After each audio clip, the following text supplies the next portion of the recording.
मुंबई आणि मीरा भाईंदरला जोडणाऱ्या मेट्रो मार्ग 9च्या पहिल्या टप्प्यामुळे प्रवासाच्या वेळेची मोठी बचत होणार आहे, असं मुख्यमंत्री देवेंद्र फडणवीस यांनी सांगितलं. या मार्गामुळे 1 ते 2 तासात होणारा प्रवास अवघ्या 30 मिनिटात पूर्ण होईल, असं ते म्हणाले. या मार्गाचा दुसरा टप्पा लवकरच कार्यान्वित होईल. या टप्प्याचं 96% काम पूर्ण झालंय, असं ते म्हणाले.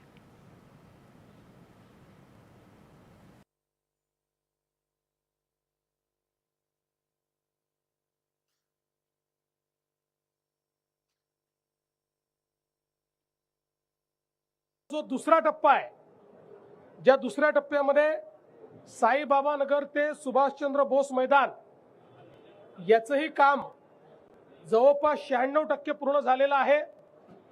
काही क्रिटिकल पार्ट्स राहिले असल्यामुळे आमचा प्रयत्न असेल की याच वर्षी त्याचे उद्घाटन हे झालं पाहिजे आणि त्यातनं जवळपास अजून 4.3 किलोमीटर ती मार्गिका असेल, ज्यात 4 स्थानकं असतील आणि त्याच्यामध्ये साईबाबा नगर, मेदेतिया नगर, शहीद भगतसिंग उद्यान आणि सुभाषचंद्र बोस उद्यान, म्हणजे एकूण आपण जर बघितलं तर पूर्णपणे मुंबई आणि मीरा भाईंदरला जोडण्याचं काम या मेट्रोच्या माध्यमातून होत आहे.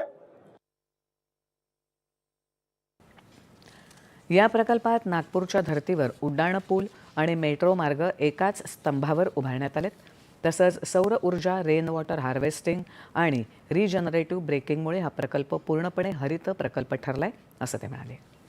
100 किलोमीटरचा टप्पा पार करत कार्यान्वित मेट्रोच्या बाबतीत मुंबई देशात दिल्लीनंतर दुसऱ्या क्रमांकावर आहे. पुढच्या 3 ते 4 वर्षात दिल्लीला मागे टाकून मुंबई सर्वात मोठं जाळं निर्माण करण्याचं उद्दिष्ट असल्याचं ते म्हणाले. 2018मध्ये सुरू झालेला हा प्रकल्प 2021मध्ये थांबला होता.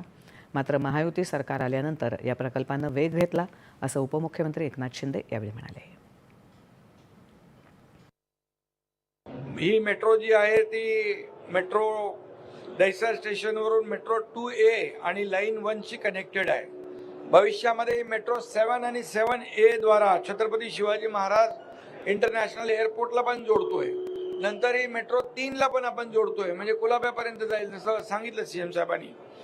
आणि यामुळे जवळपास काशीगाव आणि पुढचा आपला सुभाषचंद्र बोस हा टप्पा जो आहे हा कंप्लीट आता मुंबईशी कुलाब्यापर्यंत जोडला जाईल, आंतरराष्ट्रीय विमानतळाबरोबर जोडला जाईल.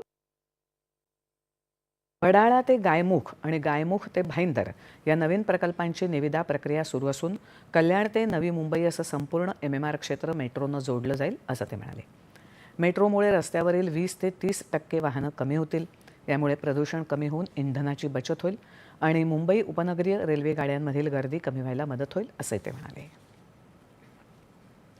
मुख्यमंत्री देवेंद्र फडणवीस यांच्या हस्ते आणि उपमुख्यमंत्री